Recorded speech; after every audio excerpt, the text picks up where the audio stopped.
నాలో ఉన్న అవలక్షణాన్ని వేరు చేసి నాతో నేను మాట్లాడుకోవడం ఒక తప్పు.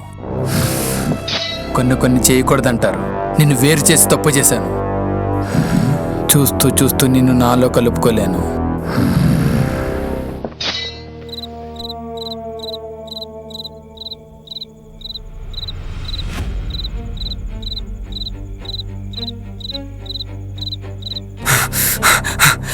చీకటి గదిలో కట్టేసి నీకేమనిపిస్తుంది?